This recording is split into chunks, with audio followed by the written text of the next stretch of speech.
అల్లూరు జిల్లా ఏజెన్సీలో ఒక ఎలుగుబంటి పిల్ల పెంపుడు జంతువుగా మారింది. కోళ్లు, కుక్కలు, పిల్లుల మాదిరిగా జనంతో కలిసి జీవిస్తోంది.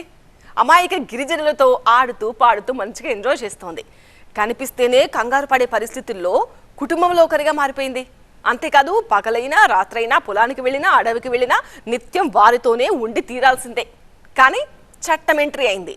అటు పిల్ల ఎలుగుబంటికి ట్రైబల్ ఫ్యామిలీకి ఆవేదన మిగిల్చింది. అరకు జిల్లాలోని అడవి మనిషి వన్యమృగం మధ్య అనుబంధంపై స్పెషల్ స్టోరీ.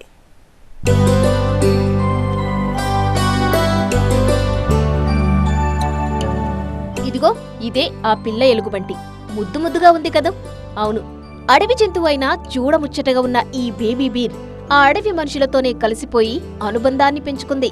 అల్లూరు జిల్లా అరకులోయ మండలం దొరవలస గ్రామానికి చెందిన కన్నయ్య అనే గిరిజన రైతు ఫ్యామిలీతో మమేకమైపోయింది. 8 నెలలుగా వారి మనసులతో పెనవేసుకుంది.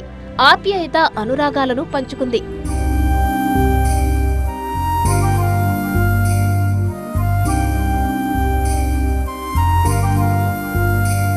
కాఫీ తోటల్లో పనిచేస్తున్న కన్నయ్య అండ్ టీంకు 8 నెలల క్రితం పిల్లలతో ఓ తల్లి ఎలుగుబంటి కనిపించగా భయాందోళనకు గురయ్యారు.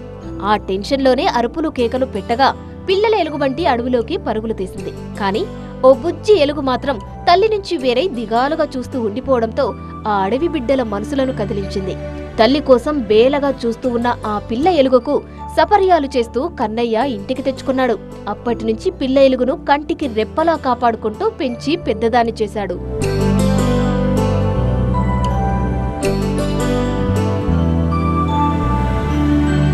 ఈ పిల్ల ఎలుగు ఎదుగుతున్న కొద్దీ కన్నయ్య వారి కుటుంబ సభ్యులతో అనుబంధం పెంచుకుంది.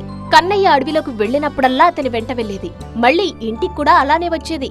కాని ఎంతైనా అడవి జంతువు కదా అని అడవిలోనే వదిలిపెట్టేందుకు పలుమార్లు ప్రయత్నించాడు. అడవిలో వదిలేసి ఇంటికి రాగా వెతుక్కుంటూ మళ్లీ ఇంటికి చేరుకోవడంతో పిల్ల ఎలుగు అడవి మనుషుల బంధం, అనుబంధం మరింత కనెక్ట్ అయింది. ఎలుగును కుటుంబంలో ఒకరిగా ఫిక్స్ అయిపోయారు. తమకున్నా లేకున్నా రోజుకు సుమారు 3 కిలోల అన్నం పెడుతూ పెంచి పోషిస్తూ వచ్చారు. తిండి విషయంలో ఏమాత్రం తేడా వచ్చినా మనుషుల మాదిరిగా మారం చేసేదట. పిల్లలు సైతం దానితో ఆటలాడుతూ సంబరపడిపోయేవారు. ఇలా 8 నెలల కాలంలో అందరి నేస్తమైంది. కాని ఇంటర్నెట్ నెక్స్ట్ లెవెల్ తో పిల్ల ఎలుగు అడవి మనుషుల బంధం వైరల్ అయింది. ఇంకేముంది, చట్టం ఊరుకుంటుందా? క్షణాల్లో వాలిపోయి బుజ్జి ఎలుగును బోనెక్కించి విశాఖ జూకి తరలించారు. ఒకసారి యానిమల్ కి హ్యూమన్ ఇంప్రింట్ పడిపోయిన తర్వాత అది డిటాచ్ అవడం కొంచెం కష్టమేనండి. బట్ ఏమవుతుందంటే కాలక్రమేణా పెద్ద అవుతుంది కొద్దీ ఏదైనా ఒక యానిమల్ అనేసరికి దానికంటూ ఒక ఇన్స్టింక్ట్ ఉంటుంది. యానిమల్ ఇన్స్టింక్ట్, వైల్డ్ ఇన్స్టింక్ట్ అంటూ ఉంటుంది. అది మళ్ళీ పునరావృతం అవుతుంది. ఏ వన్యప్రాణినైనా సరే కూడా అనధికారికంగా కానీ తెలిసి తెలియక కానీ మనం వాటిని పెంచకూడదు.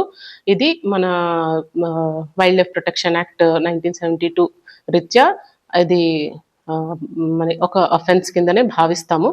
ఇక ఇన్నాళ్లు కన్నయ్య కుటుంబం అడవి జనంతో విడదీయలేని బంధాన్ని పెంచుకున్న ఆ పిల్ల ఎలుగు బోనెక్కుతూ బేల అరుపులు అరవడం కంటతడి పెట్టించింది. ప్రత్యేకించి కన్నయ్య ఫ్యామిలీ కన్నీళ్లు పెట్టుకోవడం అందరి హృదయాలను కదిలించింది. చట్టం తెలియక ఎలుగు పిల్లతో బంధాన్ని పెంచుకున్న గిరిజన కుటుంబం ఇప్పుడు తల్లడిల్లుతోంది. సంవత్సరం అయింది. మరి పిల్ల ఆవిడ కాపీ తోటలో వెళ్ళి దొరికింది. మేము పెంచుకున్నాము. మా కన్నా పిల్ల రకం పెంచుకున్నాము.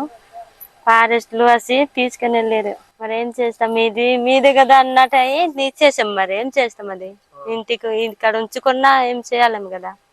అక్కడ తీసుకుని వెళ్ళారు, బాగా చూసుకుంటే చాలు. బాధ అనిపించింది, ఏడుపులు వచ్చింది, అంతే. మరి ఏం చేస్తాం, జూకి చూపుకి వెళ్తాము. మొత్తంగా అడవి మనుషులు పిల్ల ఎలుగు బంధం, అనుబంధం స్పెషల్ అట్రాక్షన్ గా నిలుస్తుంది. 8 నెలలుగా పెనవేసుకున్న ఎలుగు పిల్ల ప్రేమానుబంధం కోసం విశాఖకైనా వెళ్తామంటోంది కన్నయ్య ఫ్యామిలీ. క్రూర మృగమైనా మచ్చిక చేసుకుంటే మనిషితో కలిసిపోతుందని పిల్ల ఎలుగు నిరూపిస్తుంది. కాని అదే స్థాయిలో ప్రమాదము పొంచి లేకపోలేదు.